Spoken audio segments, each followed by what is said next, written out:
তবে হ্যাঁ, স্ক্রিপ্ট অনুযায়ী একটা তৈরি করে নিতে হয়েছিল এবং যা যা গীতা সেনের রেফারেন্স আছে, ওনার অভিনয় করা কিছু ছবি এবং একটা ইন্টারভিউ আর কিছু স্টিল, যেটা এটাই আছে, এইটার বেসিসেই পুরোটা করা।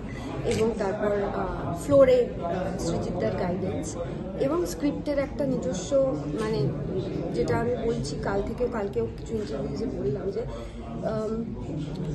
আমার বেশিরভাগ সিন সব ছিল মৃণাল সেনের সাথে এবং সেগুলো সব ঘরের ভেতরে বা দুজনের সিন। এবার এই দুজনের সিনের দুজনের যে রিয়াকশন আর কি আলাদা, এটা তো ওই দুজন মানুষ ছাড়া আর কেউ ঠিক করে বলতে পারবেন না ওখানে কীভাবে গীতা সেন রিয়াক্ট করেছিলেন ওই সিচুয়েশানে। তো তাদেরকে জিজ্ঞেস করার তো কোনো উপায় নেই, তো সেখানে একটা নিজের মতন করে স্ক্রিপ্ট অনুযায়ী তৈরি করে নেওয়া এইভাবে। মানে মৃণাল সেন তো গীতা সেনকে ছাড়া অধরা, মানে তার পুরো ব্যাকবোন তাকে বলা হয়। তুমি ছবিটা করতে কী কী উপলব্ধি করতে পারলে?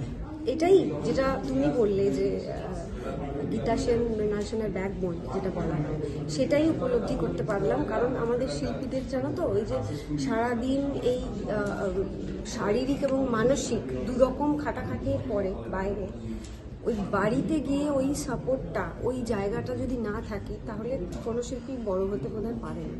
তো সেই জায়গাটা, মানে সেই সাপোর্টটা গীতা সেন সবসময় দিয়ে এসেছে।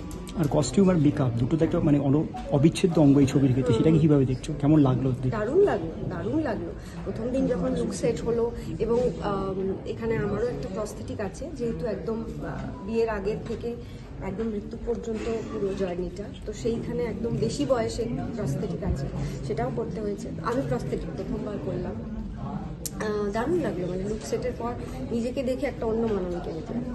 সব মিলিয়ে দর্শকদের কি বলবেন? দর্শকদের একটাই জিনিস এখন বলার, 15 অগস্ট পদাতিক রিলিজ হচ্ছে এবং সেই দিনের, মানে একটা বিশেষ দিনে আমার তো মনে হয় দেরি না করে ওই দিনেই এই ছবিটা দেখে নিই, ভালো লাগবে। লকডাউনের সময় থেকে রিসার্চ ওয়ার্ক শুরু হয়, 1.5 বছর মতো লাগে।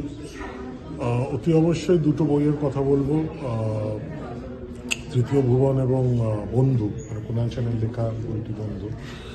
সো এবার এই দুটো বই আমার মনে হয় এই দুটোকেই প্রধান সোর্স বলা যেতে পারে এবং মৃণাল সেনের নিজের লেখা নানান প্রবন্ধ, সিনেমা বিষয়ক এবং রাজনীতি বিষয়ক, এইগুলো থেকেই কিন্তু মেইন সোর্স মেটেরিয়ালটা বেরিয়ে এসছে। এবং অতি অবশ্যই একটা 78 বছরের ব্যাপ্তি একটা পরিসর, 40 থেকে 2018, এবং নানান ওয়ার্ল্ড ইভেন্ট আছে এরকম, মানে সেটা মন্বন্তরী হোক, সেটা রবীন্দ্রনাথের শেষ যাত্রা হোক, সেটা নকশালবাড়ি আন্দোলন হোক।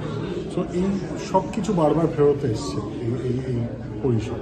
তো সেইটা একটা, সেই রিকনস্ট্রাকশনটা was very challenging given our resources.